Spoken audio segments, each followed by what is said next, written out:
நம்ம பிரெயினுக்கு ரொம்ப மோசமான ஒரு ஹேபிட் இருக்கு. எதை வேணாம் வேணாம் பண்ணாத தேடி போகாத அப்படின்னு சொல்றோமோ அதை தான் வேணும் வேணும்னு சொல்லிட்டு போயிட்டே இருக்குமா. இது வேற வழியே இல்லைங்க. அது நம்மளோட பிரெயினோட ஹேபிட்டே அதுதான். அதாவது the more you ignore someone the more they obsess over you.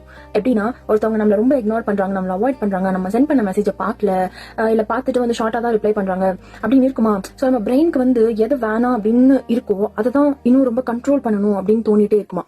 So இப்ப நம்மள இக்னோர் பண்றாங்க, என்னவா இருக்கும் எதுவா இருக்கும், நம்ம திரும்பி திரும்பி திரும்பி திரும்பி அகைன் அண்ட் அகைன் அதுக்கு நம்ம பிரெயின் ரியாக்ட் பண்ணிக்கிட்டே இருக்கும்.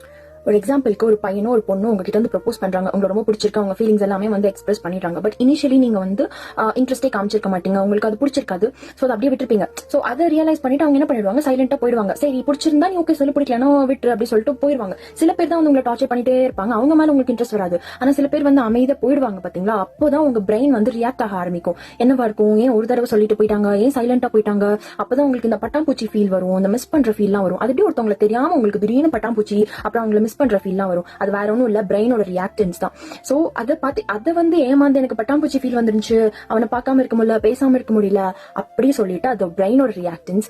இதை வந்து நீங்க நம்பி இல்ல எனக்கு ஒன்னு தேடிடுச்சு, உன்கிட்ட பேசணும் போல இருந்துச்சு, ஐ லவ் யூ அப்படின்னு சொல்லிட்டு சொல்லிடுவீங்க. அதனால இந்த பிரெயின் ட்ரிக்கை நீங்க அண்டர்ஸ்டாண்ட் பண்ணா மட்டும்தான் உங்களுக்கு செல்ஃப் கண்ட்ரோல் வருமே தவிர மத்தபடி பிரெயின் தான் உங்களை கண்ட்ரோல் பண்ணிட்டு இருக்கும், நீங்க உங்க பிரெயினை கண்ட்ரோல் பண்ணவே முடியாது.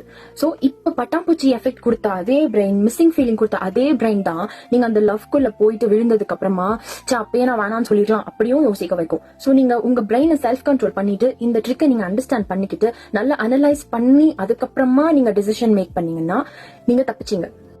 உங்களோட எனிமி வேற எங்கேயுமே இல்லைங்க, இவன் தான். அதனால்தான் உங்க தாட்ஸ் அண்ட் ஆக்ஷன்ஸை கண்ட்ரோல் பண்ணி உங்க பிரெயினை டியூன் பண்ணிக்கிட்ட மட்டும்தான் உங்க ஹார்ட் பிரேக் ஆகாம அவாய்ட் பண்ண முடியும். So please take control of your self. நீங்க சொல்றத உங்க பிரெயின் கேட்கணும் அண்ட் பிரெயின் சொல்றபடி எல்லாம் நீங்க நடக்காதீங்க.